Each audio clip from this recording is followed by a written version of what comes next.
सबसे पहले तो welcome back in this brand new lesson. तो अगर आपने पहला पार्ट नहीं देखा ना एरिस्टोटल का, तो पहले उसको जाकर के देख लो, because without watching the first part ये वर्थलेस है ना, आपको टाइम वेस्ट है। तो पहले उसको जाकर देख लेना, इन द डिस्क्रिप्शन उसका लिंक है, आपको देखने को मिल जाएगा स्क्रीन पे भी, राइट। तो देखो, आपने एक स्टेटमेंट बहुत बार सुना होगा कि एरिस्टोटल एक बहुत बड़े फिलोसोफर थे, पॉलिटिकल थिंकर थे, कहते थे कि man is by nature a political animal. हाँ, इस तरीके का शब्द सुना है आपने, इस तरीके का मतलब स्टेटमेंट सुना है आपने बहुत बार, कुछ पेपर में भी है, डेफिनेटली है, यूजीसी में भी पूछा गया काफी बार, है ना। तो man is by nature a political animal, आज इसको क्लियर कर देता हूं मैं आपके लिए, है ना। तो वो क्लियर होगा आपका bye knowing his idea of state, is theory of state. तो किस तरीके से हम बात करेंगे इसके, जब हम बात करते हैं एरिस्टोटल की थ्योरी ऑफ स्टेट की, right. So for him state is a moral institution definitely, and इसका जो नेचर होगा वो एंड होगा, यानी कि एंड गोल क्या है, ह्यूमन इंडिविजुअल का क्या रोल होगा कि स्टेट बनाना, राइट। तो स्टेट ही अंत है, भाई अंत है सबका, कॉन्सिक्वेंसेज यही है, रिजल्ट यही है, एम यही है ना। तो इसका कॉन्टेक्स्ट बेसिकली ये है सन एंड मैम कि एरिस्टोटल ना ये चाहते थे कि उस टाइम पे जो सोफिस्ट हुआ करते थे, रिमेंबर जो सोक्रेटिस के भी टाइम पे काफी सारे थे, है ना। तो एंशिएंट ग्रीस में उनका बहुत प्रचलन रहा है, सोफिस्ट टीचर हुआ करते थे। इनके बारे में बहुत जबरदस्त स्टोरी सुनाई है मैंने, जाकर के एक बार सुन के आना, बहुत ही ज्यादा आपको जो है मदद मिलेगी उससे, राइट, अंडरस्टैंड करने में कि कॉन्टेक्स्ट को। मैं बार बार क्यों बोलता हूं, क्योंकि इंटेंट आपका सही होना चाहिए, आंसर्स आपके आ जाएंगे भाई, आ जाएंगे, आपको समझना, इंटेंट आपको बहुत अच्छा होना चाहिए। तो वही मैं यहाँ पे कोशिश कर रहा हूँ, राइट। तो सोफिस्ट को क्रिटिसिज्म करने के लहजे से बेसिकली इन्होंने स्टेट की थ्योरी दी। कैसा दी सर मैम, कि सोफिस्ट जो होते थे वो कहते थे कि भाई इंडिविजुअल सबसे बड़ा होता है ना, individual is prior to the state, right, ये सब बोलते थे। लेकिन आई मीन ये कहना होता था कि इंडिविजुअल इज एंड है और स्टेट क्या है, means, state is a mean. बात करते हैं एरिस्टोटल की, एरिस्टोटल कहता है नहीं sir ma'am, absolutely wrong. State जो होता है वो हाईएस्ट ऑफ ऑल एसोसिएशंस होते हैं, सब लिखा हुआ है, सब लिखा हुआ है, ठीक है। तो एरिस्टोटल कहते हैं कि is the highest of all association, क्योंकि ह्यूमन का मेन गोल क्या है, गुड लाइफ। कुछ भी काम करेगा आपका हैप्पीनेस होना चाहिए, गुड लाइफ होना चाहिए, ऐशो आराम, यानी कि प्रॉपर आपको कोई दिक्कत ना हो, ये ह्यूमन एम करता है, ह्यूमन चाहता है अपने साथ उनकी लाइफ टाइम में, राइट, राइट इन्वायरमेंट हो, राइट कंडीशंस हो, राइट सर्कमस्टांसेस रहे, है ना, हैप्पी और वर्चुअस लाइफ उसको वो चाहते हैं, आप भी चाहते होंगे डेफिनेटली। तो ये कहते हैं कि बिना किसी स्टेट के ये पॉसिबल ही नहीं है, ठीक है। तो this is why he said the statement की man is by nature a political animal, कि अगर वो स्टेट का पार्ट नहीं है ना, यानी कि वो स्टेट का पार्ट नहीं है, तो या तो वो ग्रेटर देन ह्यूमन है, राइट, या फिर वो लेस देन ह्यूमन है, ये साइड का कहना था। क्योंकि देखो, अगर ग्रेटर देन ह्यूमन हुआ इसका मतलब क्या है कि वो उसको स्टेट की जरूरत ही नहीं है, भगवान है वो, लेकिन लेस देन ह्यूमन यानी कि एनिमल है, यानी कि सिविलाइज नहीं है। तो इस तरीके के आपको इसको समझने का कोशिश करना पड़ेगा, राइट, और मैं यहाँ पे आपको उसकी हेल्प करूंगा डेफिनेटली। अब भाई सोफिस्ट सुन रहे हैं इनकी बात, अच्छा ठीक है, दीजिए अपना थ्योरी ऑफ स्टेट दीजिए। तो ये बेसिकली बेसिस प्रोवाइड करते हैं उनको कि मेरा ये बेसिस है, एंड बेसिकली पहला बेसिस क्या बताते हैं, नीड का basis, on the basis of need, ठीक है, कि बेसिकली ह्यूमन बीइंग है ना, उसको स्टेट का पार्ट बनाना, कैसे बनाऊंगा मैं, हैप्पी एंड वर्चुअस लाइफ चाहिए उसको, है ना। ओके, सो ये बोलते हैं कि ओरिजिन ऑफ स्टेट जो है, ओरिजिन ऑफ स्टेट जो है वो कहां से क्रिएट हुआ है सन एंड मैम, वो हुआ है आपके needs of the individual, needs of the man, है ना। अपनी जो मैन है वो अपने हाईएस्ट ऑर्डर्स की जो नीड होती है ना, वो स्टेट में आकर ही फुलफिल कर सकता है। देखो, एक तो लेवल होता है आपका विलेज फैमिली लेवल, एक लेवल होता है आपका विलेज लेवल, एक होता है आपका स्टेट लेवल। स्टेट यानी कि ये जो बात कहते हैं थ्योरी ऑफ स्टेट की, राइट। तो ये कहते हैं कि बहुत सारी ऐसी नीड्स है आपके जो कि फैमिली लेवल पे नीड्स हो जाएंगी, आपकी कंप्लीट हो जाएंगी, राइट। लेकिन कुछ ऐसे नीड्स है जो कि फैमिलीज के अंदर नहीं हो सकता ना, तो बहुत सारी फैमिलीज मिलकर क्या बनाती है, विलेज बनाती है ना। अब विलेज का जब लेवल अचीव होकर लेता है कोई पर्टिकुलर, हम बात करते हैं यूनिट, तो वहां पर कुछ लेवल ऑफ सफिशियंसी आती है, रिमेंबर, है ना, क्योंकि विलेज में काफी सारी फैमिली जहां पर सब एक दूसरे का साथ देंगे, लेकिन यहां पर भी कमी है, यहां पर भी पर्सन अपनी नीड्स को फुलफिल नहीं कर सकता 100%। लेकिन कहां हो सकता है वो चीज फुलफिल, जब बहुत सारे विलेज बन के क्या बनाएंगे, states, absolutely sir and ma'am, क्या बनाएंगे, स्टेट। इसी को क्या बोला था, सिटी, इसी को पॉलिस, इसी को ही स्टेट बोला गया है ना। तो कंप्लीट सेल्फ सफिशिएंसी के लिए पर्सन को ना ही फैमिली ना विलेज बल्कि स्टेट का ही संगठन करना पड़ेगा, इसका उसका पार्टिसिपेट उसमें पार्टिसिपेट करना पड़ेगा, राइट। तो ये बेसिक आइडिया था। अच्छा, एक डाउट और आपका क्लियर कर लेता हूं, बहुत इंपॉर्टेंट है, बहुत जबरदस्त है ये डाउट, आपको बहुत आ भी रहा होगा कि भाई फैमिली यहाँ पर है, विलेज यहाँ पर है, यानी कि पहले फैमिली आई फिर विलेज आया या स्टेट आया, है ना। तो स्टेट इनकी वजह से आया, राइट। देखो, एरिस्टोटल इस बात को रिजेक्ट करते हैं, वो कहते हैं कि क्रोनोलॉजिकली अगर देखा जाए, chronologically remember Amit Shah, okay, तो क्रोनोलॉजिकली मैन जो है प्रायर टू द स्टेट है, क्योंकि इंसान ही पहले आया ना, स्टेट तो बाद में आया, state is a mechanist product, right. But logically अगर देखा जाए तो sir and ma'am, state is prior to the man, remember. देखो, क्रोनोलॉजिकली तो मैन पहले आया, लेकिन लॉजिकली स्टेट पहले आया ना, क्योंकि विदाउट स्टेट की मैन की लाइफ है वो बहुत डिफरेंट होगी, बहुत मिनिमल होगी और एनिमल हो जाएगी, राइट। क्योंकि एनिमल किंगडम ये सब हम क्या मानते हैं, यहाँ पर सेंट्रल अथॉरिटी नहीं है, यहाँ पर स्टेट नहीं है, कोई रूल नहीं करता है आपको, ठीक है, इसलिए बहुत डिस्क्रिमिनेंसी एंड एनार्की रहती है ना। तो उस चीज को खत्म करने के लिए बात करते हैं एरिस्टोटल की भाई लॉजिकली स्टेट जो है प्रायर टू द मैन है, ठीक है। तो ये टेलियोलॉजिकली इंपॉर्टेंस ऑफ स्टेट को प्रूव करते हैं एंड कहते हैं कि जो मैन की डेस्टिनी है ना, वो किसी पॉलिटिकल कम्युनिटी का पार्टिसिपेट करना ही है, उसका मेंबर बनना ही है, यानी कि अगर आप स्टेट का हिस्सा बनोगे, सिटीजन बनोगे, तभी आपकी डेस्टिनी फुलफिल होगी। ये टेलियोलॉजिकल पर्सपेक्टिव होता है, याद है मैंने बताया था आपको फर्स्ट पार्ट में भी, उसको जरूर देखो यार, बहुत इंपॉर्टेंट है। एक और डाउट आ रहा होगा आपको, और वो डाउट ये है सर, वो कहते हैं कि क्या फैमिली का ही विस्तृत वर्जन विलेज है या विलेज का विस्तृत वर्जन स्टेट है क्या? नहीं, ये ऐसा नहीं बोलते हैं। देखो, सुनना बहुत ध्यान से, ह्यूमन बॉडी होती है, आपका शरीर है, मेरा शरीर है, और जितने भी ह्यूमंस है, देखो ये कहते हैं कि अगर आपका हाथ है, आपका फेस है, आपका हेड है, राइट, आपके लेग्स हैं, इन सबकी क्या है, अलग अलग जॉब है, अलग अलग रिस्पॉन्सिबिलिटी, अलग अलग फंक्शंस है। उसी तरीके से एग्जैक्टली लाइक दैट कि स्टेट जो है उसका अलग फंक्शन, विलेज उसका अलग फंक्शन, फैमिली उसका अलग फंक्शन, पर्पस भी अलग है इनके, है ना। कि जो स्टेट है आपका, वो पॉलिटिकल अथॉरिटी, पॉलिटिकल रूल लेकर के आएगा, लेकिन जो आपके विलेज है, आपके जो फैमिली है, उनकी नेचर ऑफ अथॉरिटी डिफरेंट है। यहां पर आपके हम बात करते हैं कि हम बात करते हैं ना मेल डोमिनेंस की या फिर मेल रूल की, तो वो फैमिली लेवल पे आपको देखने को मिलेगी, विलेज लेवल पे आपको देखने को मिलेगी, वो स्टेट लेवल पे ऐसा नहीं है। देखो, पहले ये पढ़ लो कि for Aristotle as with Plato की जो स्टेट था इज ऑल इंपॉर्टेंट, राइट, ये सब तो आपको पता ही है। देखो, अब यहां पर ये वाला डिफरेंस क्रिएट करते हैं अपन, इससे पता चलेगा आपको कि क्या बेसिकली कहना चाहते हैं एरिस्टोटल। देखो, ओके, कि जो authority of state man is different from that of the master. Master वाली रिलेशनशिप मैंने कहा बताई थी आपको, फैमिली लेवल पे, लोअर लेवल पे, लेकिन अथॉरिटी ऑफ स्टेट्समैन, स्टेटमेंट की हम यहां पे बात कर रहे हैं, तो वो आपको स्टेट लेवल पे देखने को मिलेगी, राइट। ओके सर, देखो कॉन्टेक्स्ट इसका बहुत सिंपल है। प्लाटो का बात करेंगे कि प्लाटो किस तरीके से ट्रीट करते थे स्टेट को, उनकी थ्योरी क्या थी, हमने बात की थी स्टार्टिंग में कि प्लाटो की सिटी ऑफ पिग्स की, है ना, वो सब चीजें। उसके अलावा हमने बात करी थी इनकी वॉरियर डॉग्स की बात, है ना, तो वो प्लाटो के लेक्चर में आपको देखने को मिलेगा। जस्ट स्टेट की, फिलोसोफर किंग की, ये सारी बातें हमने उसमें की थी। तो उनकी स्टेट की थ्योरी अगर एक बार चाहे तो आप इसके पहले पढ़ लेना, उसके बाद आप इस पर आकर के इसको देख सकते हो, रिमेंबर, राइट। बात करते हैं कि प्लाटो किस तरीके से ट्रीट करते थे, ये बोलते थे कि फैमिली बेसिकली कि जो स्टेट है ना, वो फैमिली आपके, ये प्रिंसिपल ऑफ फैमिली स्टेट पर थोपते थे। कौन? प्लाटो, है ना, इनके गुरुजी। गुरुजी क्या कहते हैं कि प्रिंसिपल ऑफ फैमिली जो है वो स्टेट पे थोपो, लेकिन ना, एरिस्टोटल मना करते हैं इस बात को, एरिस्टोटल मना करते हैं इस बात को। एरिस्टोटल कहते हैं कि जो फीचर ऑफ फैमिली है, जो कि बहुत ट्रेडिशनल व्यू है, वो सेक्रीफाइस कर सकता है for the members of the family. आपके फादर है, आपकी मदर है, बहुत चीजें सेक्रीफाइस करती है, रिमेंबर, करती है ना, याद रखा हमेशा इस बात को, आप भी करते होंगे बहुत सारी चीजें, राइट। तो एक तो ये चीज है, ये डिफरेंस क्रिएट बता रहा हूं मैं, ये डिफरेंस है बेसिकली, है ना, प्लाटो और एरिस्टोटल की थ्योरी में।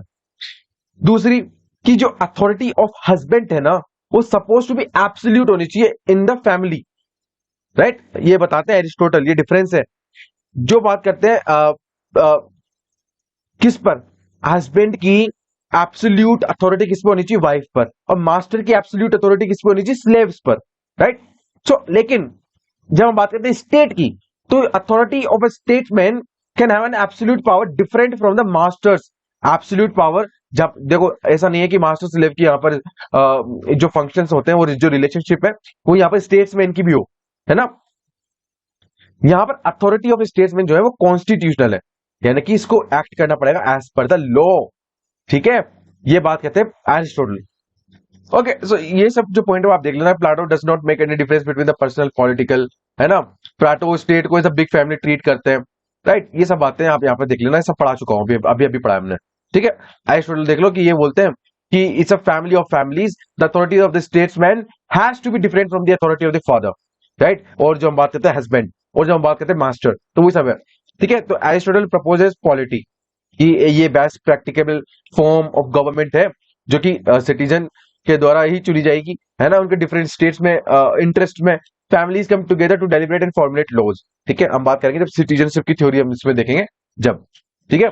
जो लॉज स्टेट बनाएगा वो मल्टीपल इंटरेस्ट के बेसिस पे बनाए जाएंगे, and to achieve a balance, कि जितने भी इंटरेस्ट है, डिफरेंट कंपीटिंग इंटरेस्ट है, उन सबको एक प्लेटफॉर्म पे ला करके एक प्रिंसिपल बनाया जाए, राइट, जो सब पे इक्वली और हार्मोनियसली इंप्लीमेंट हो। अच्छा, एक बात हो, जब हम बात करते हैं ना एरिस्टोटल की थ्योरी ऑफ स्टेट की, तो इसमें तीन बातों का आप बहुत ध्यान रखना। इनका जो आइडिया ऑफ सिटीजनशिप है, सेकंड इनका जो classification of the political regimes है ना, जो पॉलिटिकल सिस्टम में कौन कौन से होंगे, ओलिगार्की, डेमोक्रेसी, एरिस्टोक्रेसी, वो सब वो हम इसमें देखने वाले हैं। प्लाटो ने भी किया था ये सब, है ना।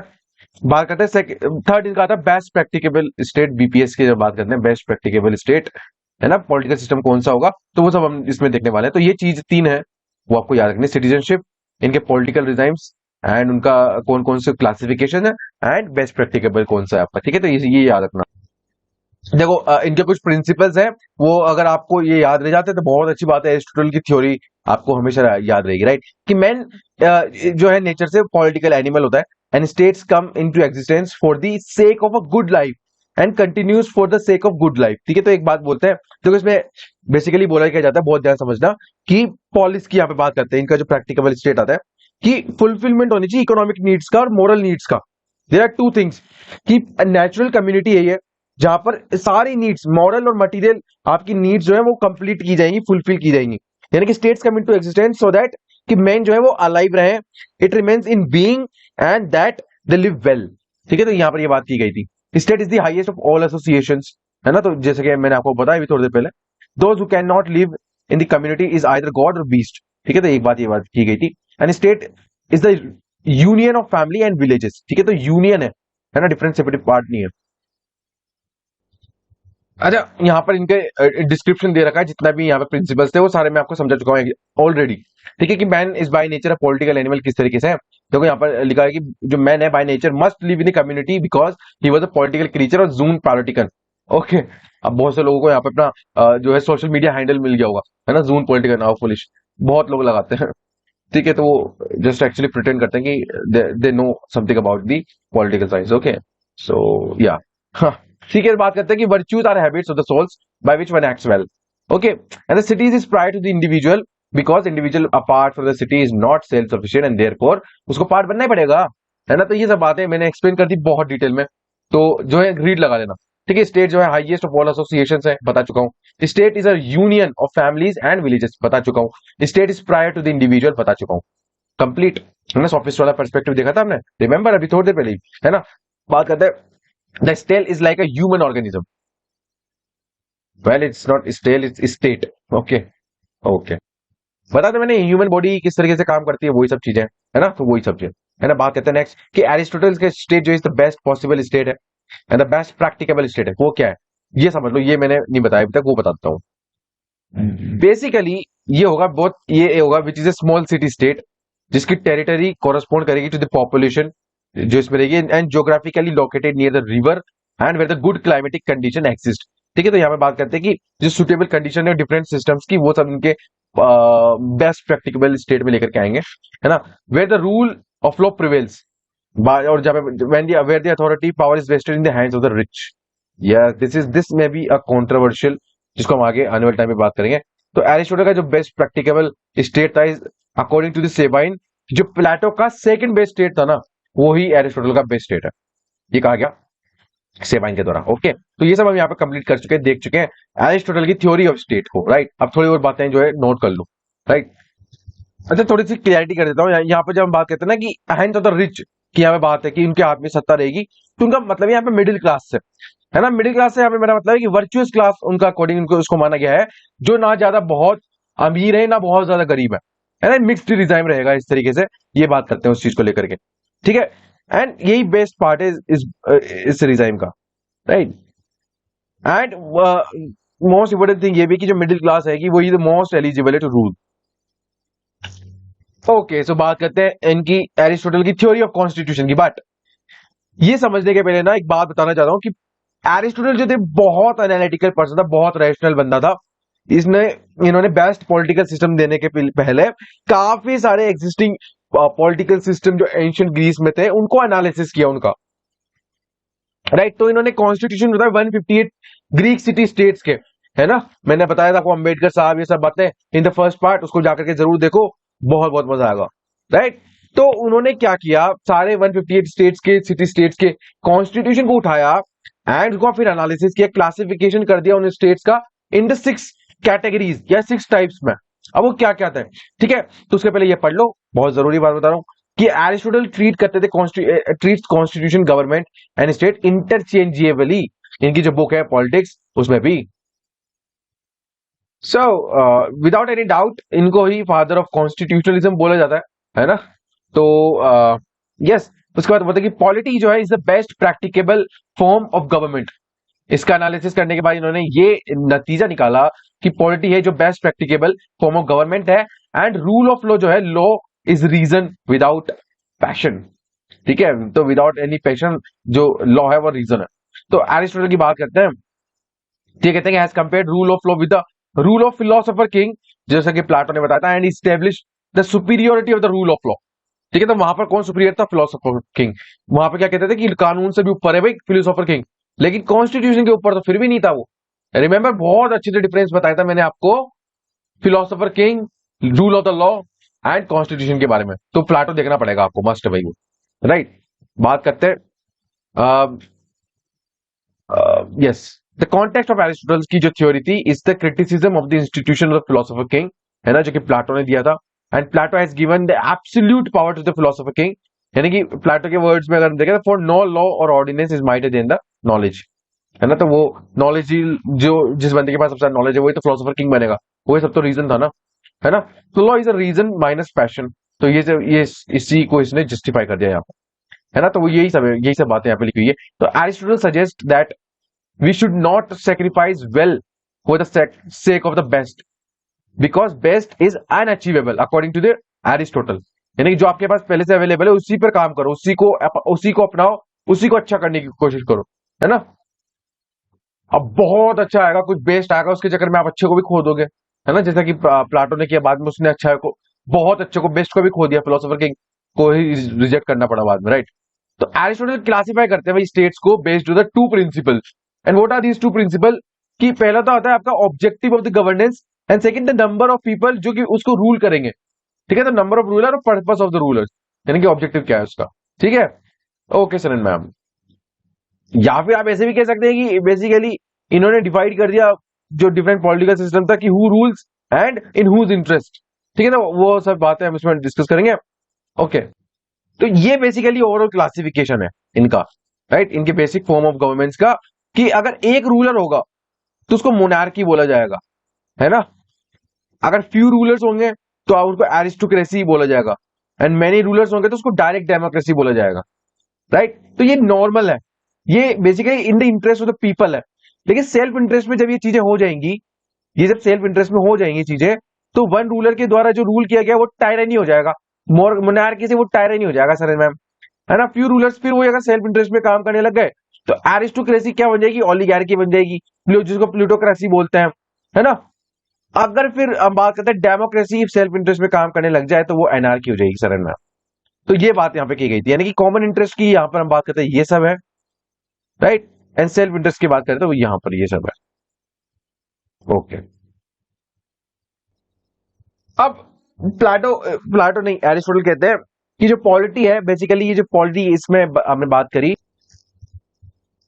देखो पॉलिटी क्या है बेसिकली,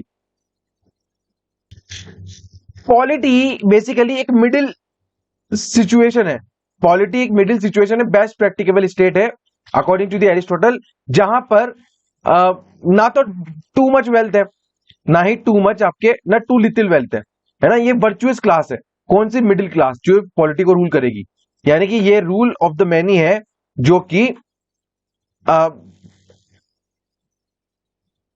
फॉलो करेगी the principle of distributive justice, जो कि एरिस्टोटल के द्वारा दिए गए थे, and equal should be treated equally and unequals unequally. ये प्रिंसिपल कहां से आया था, वो यहीं से आया बेसिकली, सन एंड मैम, है ना।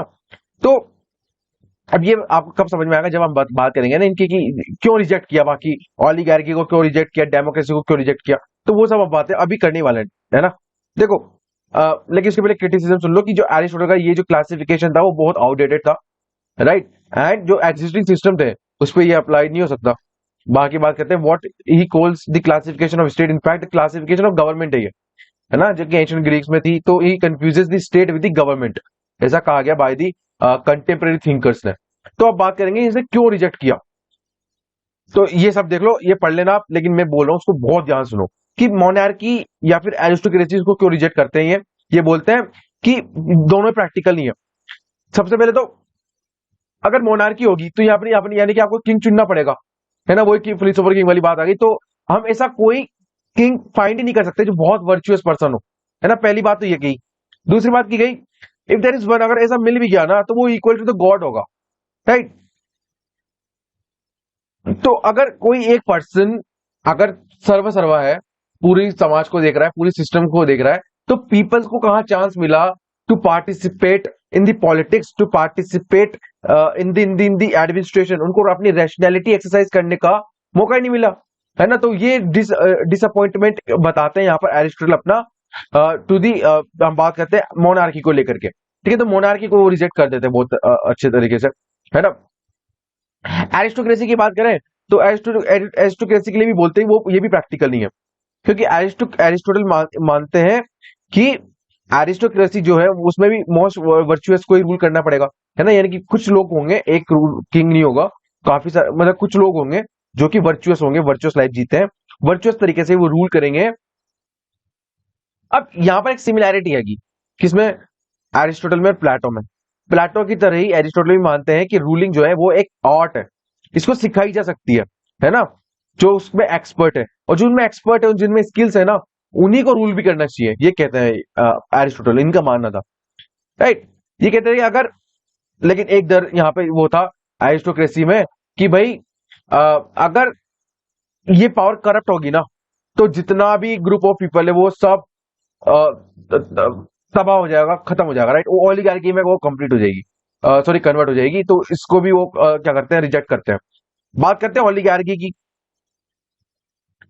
तो बेसिकली ओलिगार्की में क्या है, ओलिगार्की में बहुत सारा पैसा है लोगों के पास, है ना, कुछ कुछ लोगों के पास बहुत सारा पैसा है, बहुत ही अनइक्वल डिस्ट्रीब्यूशन है ना।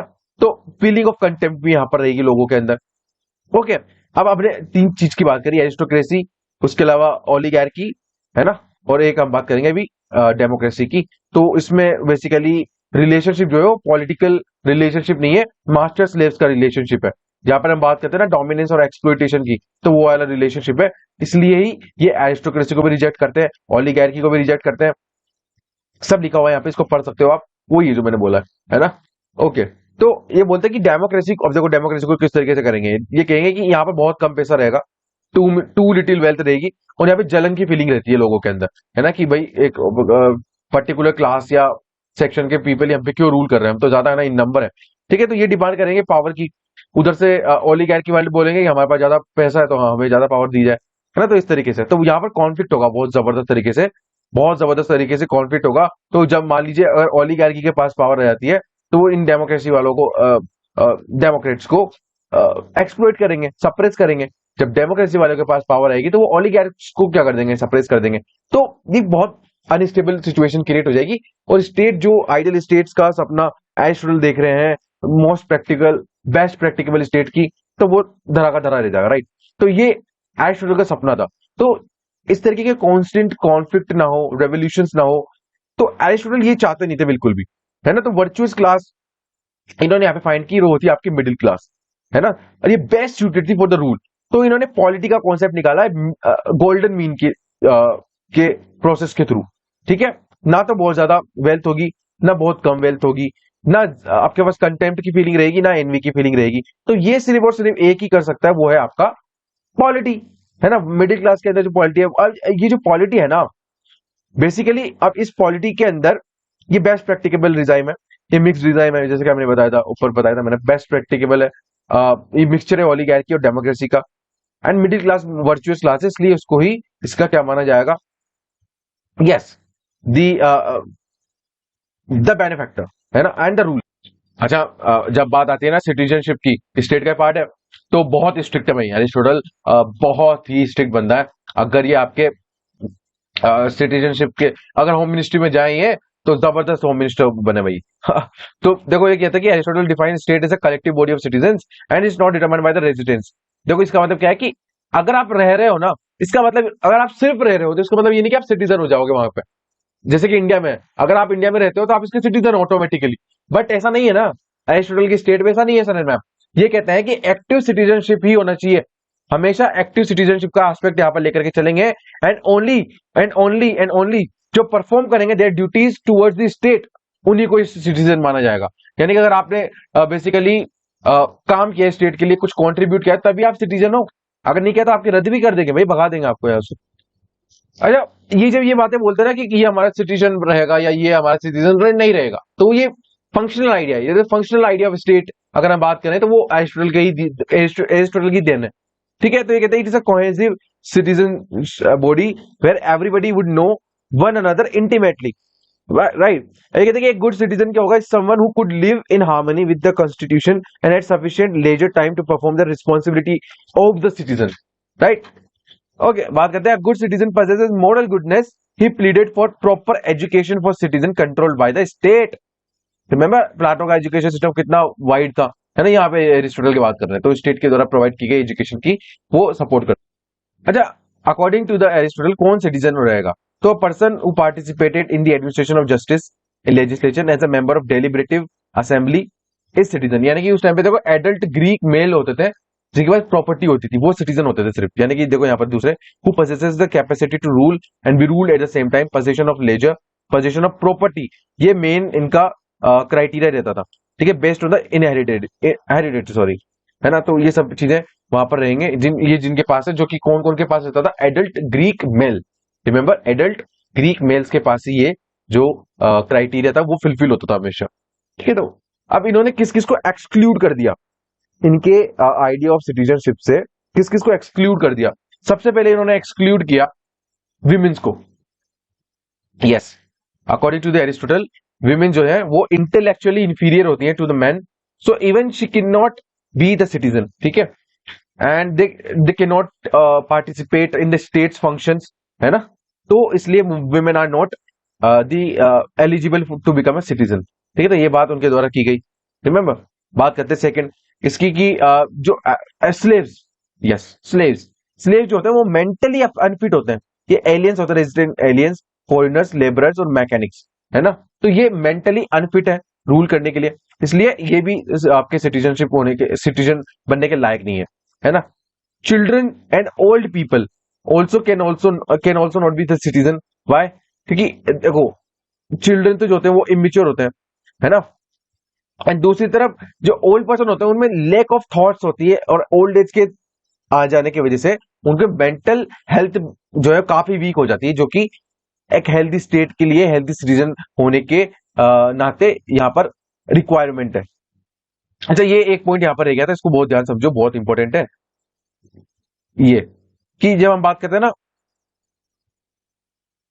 कि who is the best citizen, है ना, कि तो वो बोलते हैं कि the person who has to rule and to be ruled in turn, यानी कि जो रूल भी करेगा और रूल होगा भी सही।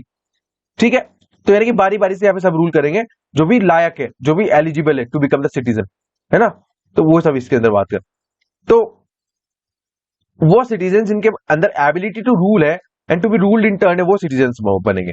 ठीक है, देखिए अब इस चीज का काफी क्रिटिसिज्म तो किया जा सकता है ना, किया भी गया है कि इनकी जो थ्योरी है वो जेंडर इक्वालिटी के खिलाफ है ना, अनइक्वल है, डिस्क्रिमिनेटरी है, पार्शियल है।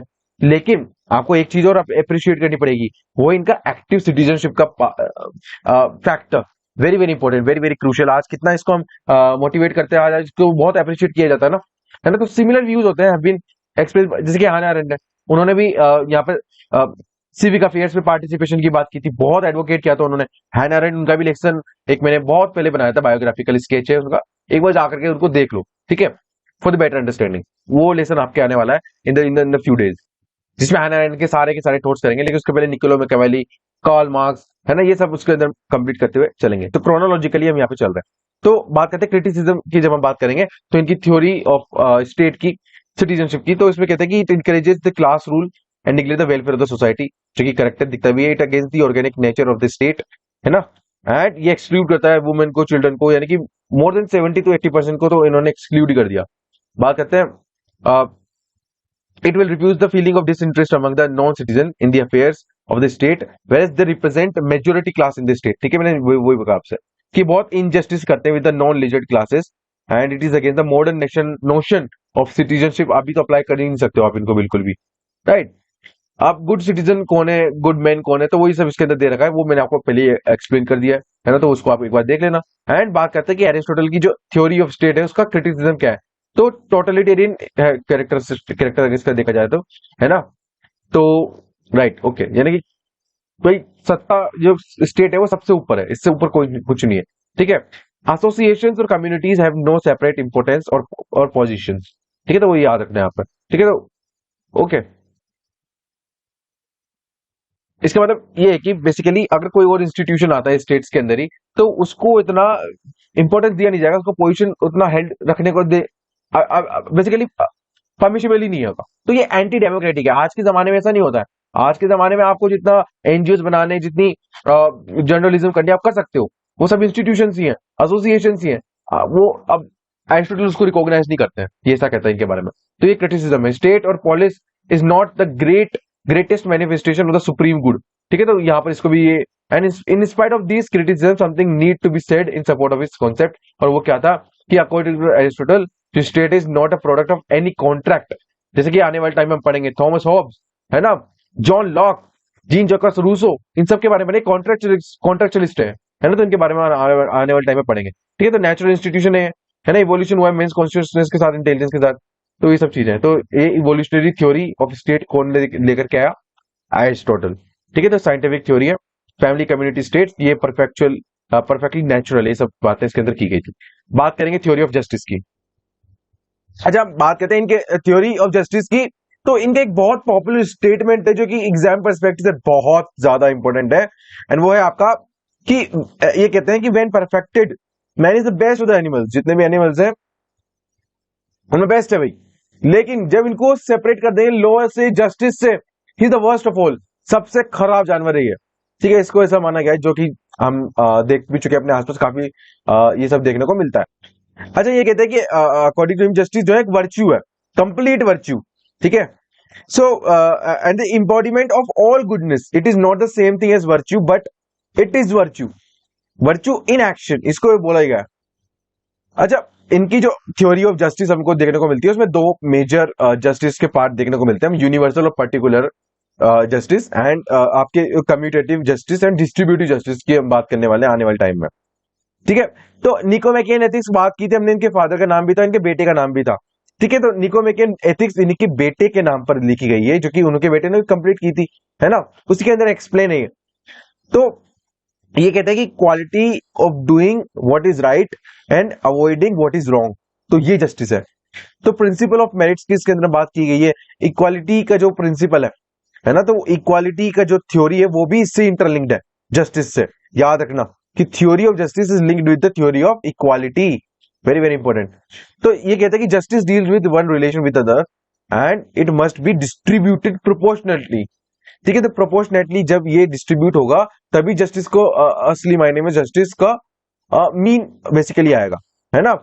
एंड एरिस्टोटल ने डिफरेंशिएशन भी किया है किसके बीच में, ये जो हमारे पॉलिटिकल जस्टिस होता है, डोमेस्टिक जस्टिस होता है ना, उसके बीच में।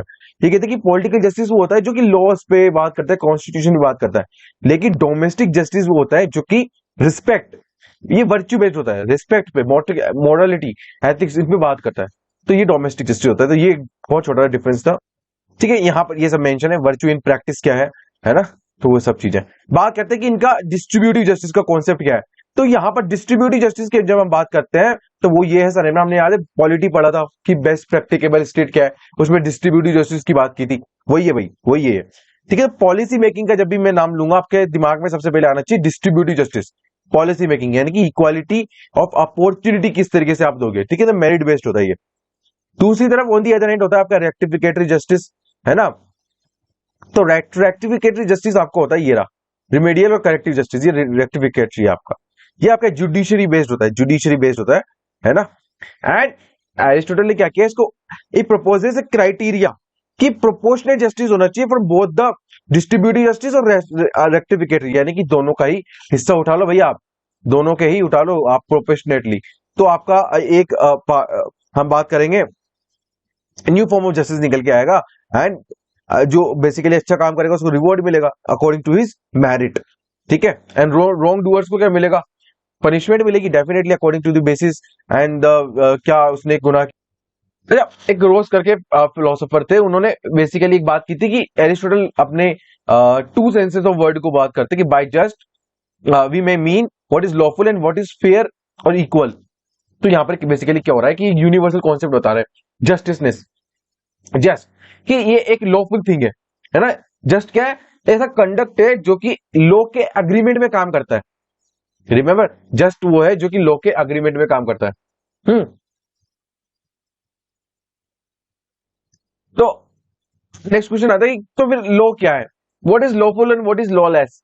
तो ये कहते हैं कि law basically general rules of justice होते हैं, जनरल रूल ऑफ जस्टिस होते हैं जो कि आपके बेसिकली और करेक्ट बिहेवियर्स होते हैं that aims to promote the common interest of the entire community, है ना। आपका मेरा पूरे समाज का कॉमन जस्टिस या कॉमन हम बात करते हैं इंटरेस्ट को जब इंप्रूव करने की, एम करने की बात करेंगे, करेक्ट करने की बात करेंगे, तो वो आपका लॉ है ना। तो वो किसके थ्रू होगा, लॉ के थ्रू। दूसरी बात मैंने आपको बताया था यहाँ पे कि बेसिकली कंप्लीट वर्च्यू है, परफेक्ट वर्च्यू है ना। तो वो क्यों है, basically justice is a behaviour towards other, कि वो किस तरीके से आपके साथ बिहेवियर कर रहे हैं, जनरल रूल्स को फॉलो कर रहे हैं कि नहीं कर रहे हैं, है ना, बिहेवियर किस तरीके से, वो सब। तो वो इन कोहेरेंस टू आपका रहना चाहिए लॉ के, ठीक है। सेकंड आता है justice is exercise in relation to others, जैसे कि अदर्स के एडवांटेज के लिए काम करो। Justice is not a part of virtue but a whole of it. तो उस पर्सपेक्टिव से, उस कॉन्टेक्स्ट में ये वाली बात की गई थी। ये तो हमने बात करी व्हाट इज यूनिवर्सल। देखो, अगर कोई चीज भारत में जस्ट है ना, तो और कहीं पूरी दुनिया में वो चीज जस्ट मानी जाती है, जैसे कि आपके बहुत सारी चीजें हो सकती है ना, रिस्पेक्ट करना एल्डर्स की, तो वो बहुत सी दुनिया में डिफरेंट डिफरेंट जगह पे जस्ट मानी जाती है ना। अब एक्सेप्शन तो हर जगह होते हैं, उसको मत इतना ध्यान दो, लेकिन कुछ चीज होती है पर्टिकुलर जस्टिस जिसको यहाँ पे बोला गया, पर्टिकुलर जस्टिस यहाँ पे जिसको बोला गया, वेरी वेरी वेरी इंपॉर्टेंट, बहुत ध्यान समझना, क्लियर कर दूंगा आज के बाद, कभी समझने की बात नहीं आएगी दोबारा, है ना, हमेशा समझ में रहेगा आप। Why we need it particular, जब यूनिवर्सल जस्टिस था तो हमको पर्टिकुलर जस्टिस की जरूरत क्यों पड़ी।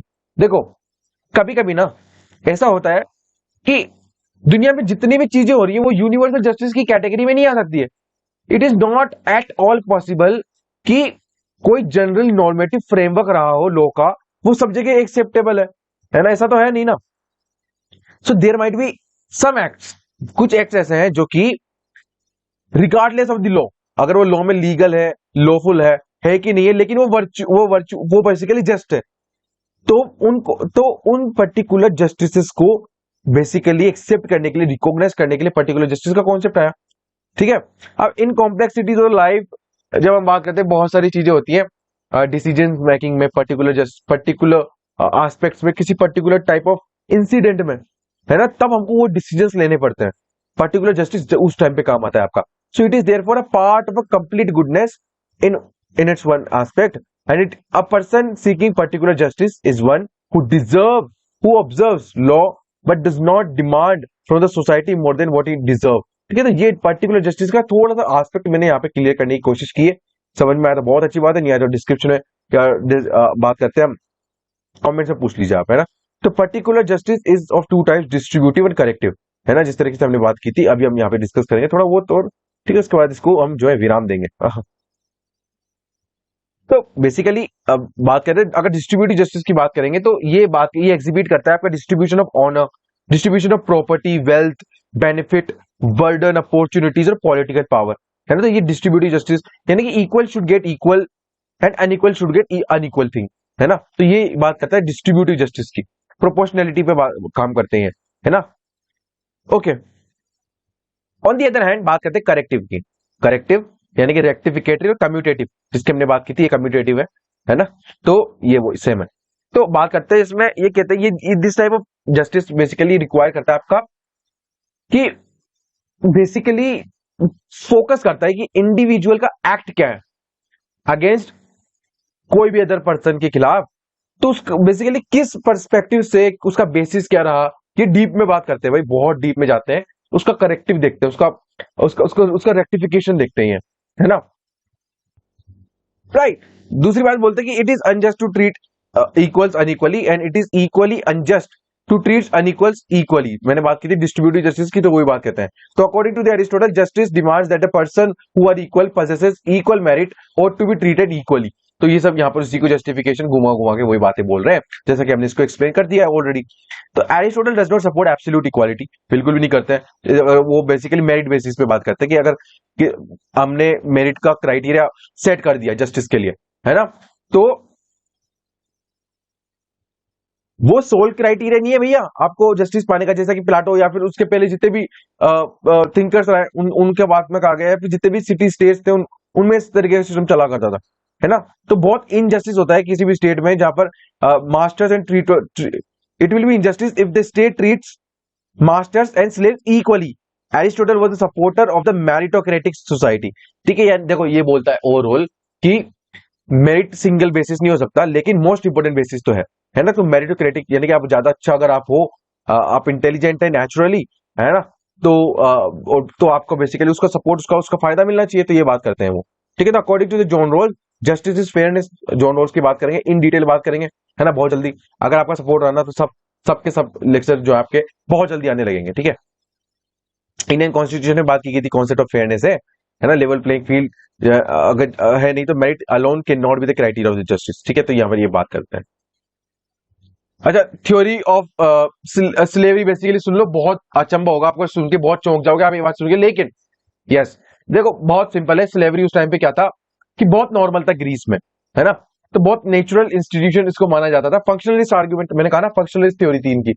तो जैसे कि बोलते थे कि कौन आपका थ्योरी ऑफ स्लेवरी जो है, इसमें स्लेवरी ऑफ इंस्टीट्यूशन क्या है, नेचुरल है। Slavery is natural and beneficial है, जितने भी मास्टर्स हैं या फिर स्लेव्स हैं। ये कहते थे कि स्लेवरी सिर्फ मास्टर्स के लिए बेनिफिशियल नहीं है, बल्कि स्लेव्स के लिए भी है, because they are not made to be understand, यानी कि उनकी एबिलिटी टू अंडरस्टैंड ही नहीं है ना। उनका इंटेलेक्ट इतना ही है कि बस वो ऑर्डर्स को फॉलो करे, वो काम करे, फिजिकल लेबर करे। तो एरिस्टोटल स्ट्रांगली बिलीव करते थे एंड जस्टिफाई करते थे इंस्टीट्यूशन ऑफ स्लेवरी को, है ना। एंड एरिस्टोटल के अकॉर्डिंग जो स्लेव्स थे वो प्रॉपर्टी के तरह थे किसी भी फैमिली के, and in other words property है, राइट, मैंने बताया आपको, है ना। ये कहते हैं कि slaves have no reasoning power despite the ability to understand and follow their intellect, ठीक है। And those who are not virtuous, जो वर्चुअस नहीं वो स्लेव्स होते हैं आपके, ठीक है। ये सब बातें यहां पर की गई। ओके, यहां पर ना कुछ बेसिकली जस्टिफिकेशन दिए गए हैं for the institution of slavery. उनके ग्राउंड है जैसे कि नेचुरल है, नेसेसरी और एक्सपीडियंशियल। अब नेचुरल कह सकते हैं कि स्लेवरी जो है इज अ नेचुरल फिनोमिना, है ना, कि जो सुपीरियर होगा वो इन्फीरियर पे रूल करेगा इसे, है ना। तो ये बात की गई थी। दूसरा, मास्टर जो है वो फिजिकली एंड मेंटली स्ट्रांग होते हैं, राइट, स्लेव से। So they have to work according to the जो नेचुरल उनको डिराइव करता है ना। तो ये वही बात है कि नेचुरली बेसिकली इस तरीके से बनाया गया है सिस्टम, क्योंकि जो आपके स्लेव्स हैं वो मेंटली अनफिट है ना। एंड नेचर ने उनको इस तरीके से बनाया कि वो मास्टर्स को सर्व करने के लिए बने बेसिकली। ये जस्टिफिकेशन दिया गया है according to the Aristotle. Second बात करते हैं कि slaves are considered necessary because ये लेजर टाइम देते हैं, which is the most important part of the welfare of the state. कि जब ये पूरा फिजिकल वर्क कर देंगे, लेबर वर्क कर देंगे, जो मास्टर होगा, जो आपका किंग होंगे, ठीक है, वो क्या करेंगे, वो उनके पास सोचने का टाइम होगा, उनके पास एडमिनिस्ट्रेशन का टाइम होगा, लॉ मेकिंग का टाइम होगा। तो वो कौन करेगा, वो लोग करेंगे। एरिस्टोटल स्टेटेड दैट कि slavery benefited the slaves as well, है ना। ऐसा इसलिए क्योंकि देखो ये बोलते हैं कि स्लेवरी स्लेव्स के लिए इसलिए अच्छी है क्योंकि वो अनफिट है to take the decision for themselves, है ना, खुद के लिए भी डिसीजन नहीं ले सकते हैं वो। तो इसलिए मास्टर्स की रिस्पॉन्सिबिलिटी है उनको उनके उनके लिए डिसीजंस लेना, है ना। तो उनको फ्री टाइम मिलना चाहिए, लेजर मिलना चाहिए इन द सिटी स्टेट्स उनके बारे में सोचने के लिए। तो वो सारा काम कौन करेगा, फिर आपका स्लेव्स करेंगे, है ना। तो slavery is social necessity and Aristotle was the opinion की जो slaves have sustained the Greek social and economic system, यानी कि जितना भी इकोनॉमिक सिस्टम चला रहा है वो आपका स्लेवरी सिस्टम ही चला रहा है। तो केओस हो जाएगा अगर इस तरीके का सिस्टम वहां हो नहीं तो, है ना। It was complementary to the slaves as well as the masters that aids in its perfection. अब देखो ये वाली जो थ्योरी थी ना, बहुत से मिथ्स को इसने बाद में जाकर के लेड किया, जैसे कि व्हाइट मेन्स बर्डन, है ना, गोरे लोगों का जो वो बेसिकली बहुत पिक्टोरिकल स्प्रेड हुआ था ना काफी ज्यादा। वो बताते हैं ये इस तरीके से कि हमारे पास बर्डन है, हम व्हाइट है, हम सुपीरियर रेस है, हम पे भार है, पूरी दुनिया की रिस्पॉन्सिबिलिटी हमने ले रखी सब कुछ सुधारने की, है ना। But we all know the reality and that's why we call it a myth. तो मिथ ही है वो, है ना। सो दो तरीके की चीजें बताते हैं, एक तो नेचुरल होते हैं स्लेव्स एंड दूसरे होते हैं आपके बाय लॉज, है ना। तो ये सब बातें हमने कहा था। आइडिया ऑफ स्लेवरी जो है उसमें फोर्स के खिलाफ थे, यानी कि अब जबरदस्ती किसी को नहीं बना सकते। And he never agreed to the enslavement of the prisoners of the war, यानी कि वो अपनी कंट्री के लिए लड़ा बंदा, आप उसको प्रिजनर बना रहे हो, किस तरीके मतलब स्लेव बना रहे हो, किस तरीके की है ना। तो एरिस्टोटल इंसिस्ट करते हैं that masters must treat their slaves properly. अगर आपका कोई स्लेव है तो उसको इस तरह थोड़ी ना आप उसका एक्सप्लॉइटेशन करेंगे, उसका शोषण करेंगे, नहीं। तो स्ट्रांगली प्रोपोगेट करते थे कि जो क्रूअल मास्टर्स है must be subjected to the legal punishment, ठीक है। तो ये बहुत जबरदस्त बात उन्होंने कही थी कि यहाँ पे स्लेव्स के भी राइट है। तो ही advocated the liberation of only दो slaves whose conduct was good and whose developed capacity for reasoning and virtue। ऐसा नहीं है कि स्लेव जो है वो हमेशा आपका स्लेव ही रहेगा, अगर वो डेवलप कर लेता है रीजनिंग एंड वर्च्यू की कैपेसिटी, तो वो आपके स्लेव के ओहदे से उठ करके जो है दूसरे सेक्शन में भी जा सकता है। ये उनका कहना था। Slavery was essential for all round development but master is no right to misuse his power, है ना। Slaves are only assistant but not the subordinates, किसी भी तरह से कम नहीं है, वो असिस्टेंट असिस्ट कर रहे हैं आपको ताकि आपको लेजर टाइम मिले, है ना। आप इंफीरियर मत समझो उनको। ये एरिस्टोटल के पर्सपेक्टिव था।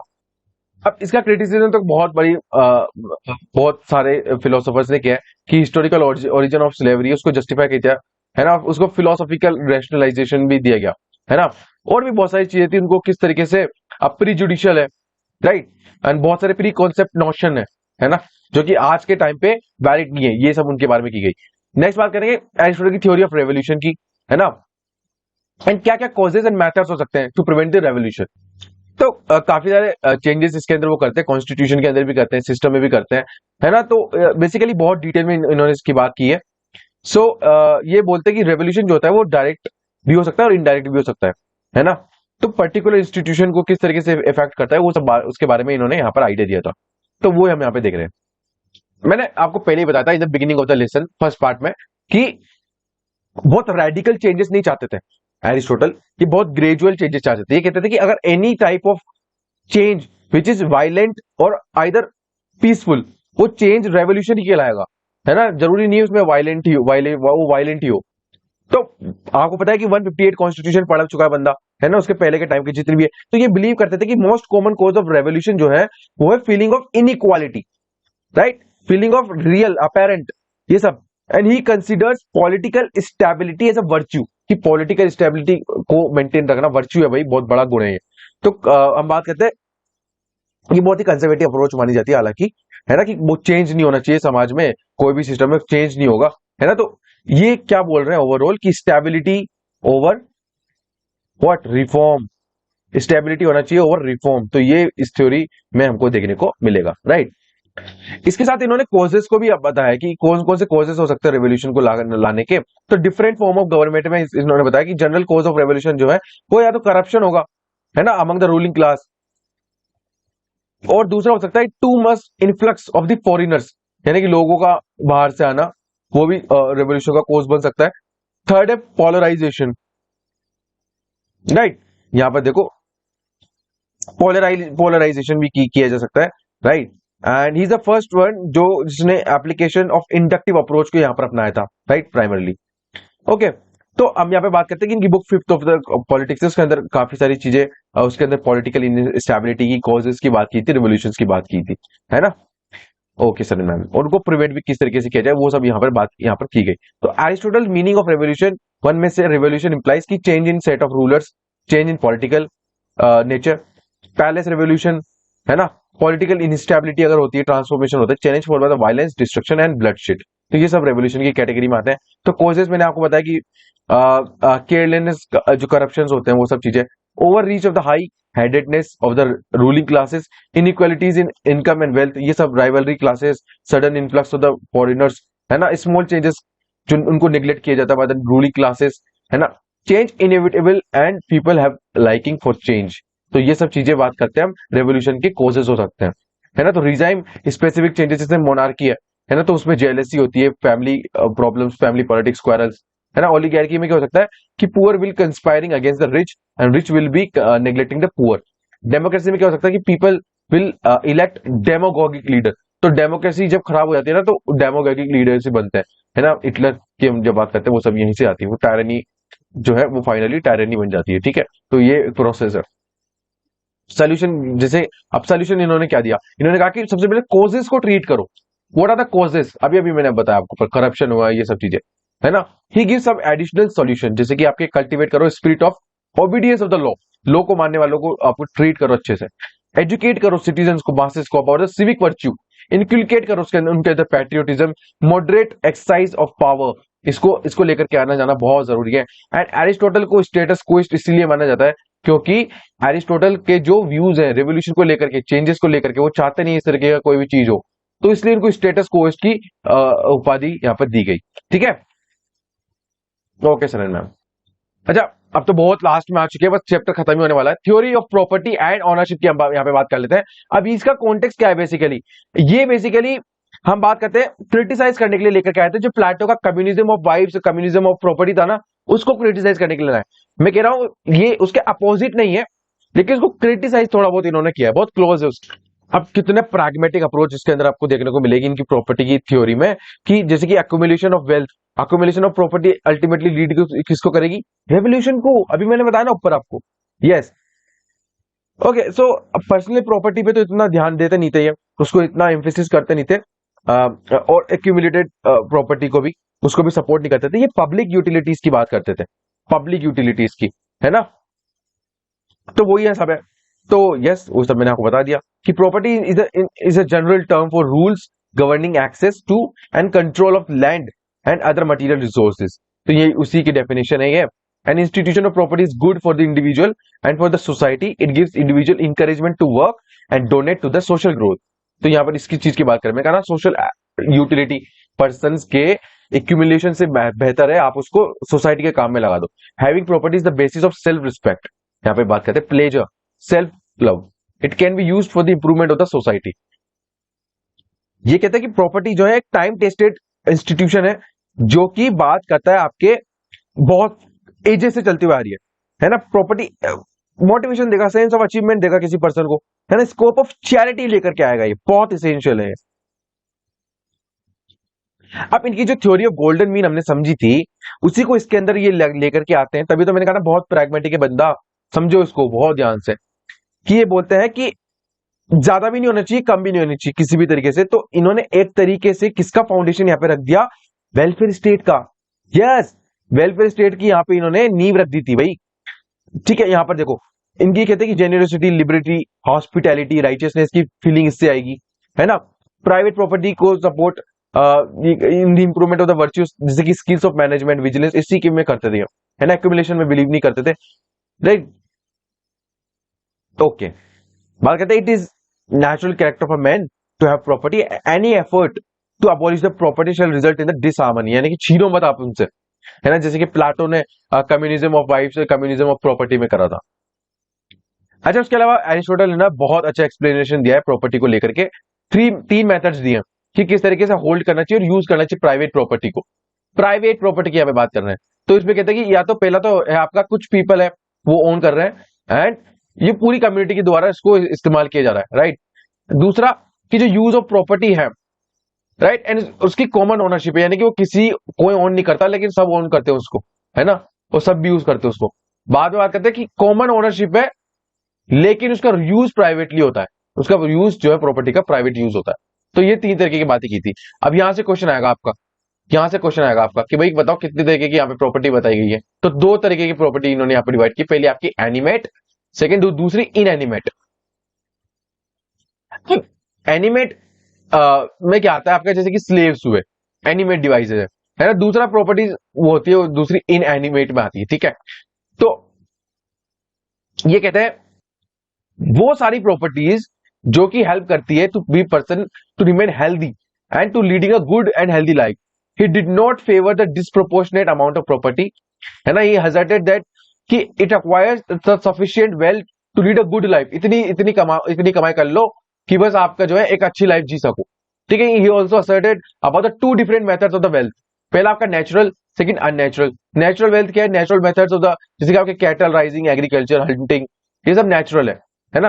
अननेचुरल मेथड है कि आप प्रोक्योरमेंट कर लो property, include trade, tenancy of life, है ना, जिसमें बहुत एंडलेस ग्रोथ ऑफ वेल्थ हो सकती है, ठीक है। तो नेचुरल नहीं है, ये बहुत अननेचुरल। अच्छा, बात करते हैं कि इनके जो व्यूज है प्रॉपर्टी को लेकर के, वो अप टू डेट तो नहीं है, लेकिन आज ही अच्छी पकड़ जो है 2000 साल बाद भी इन्होंने बनाए रखी है ना।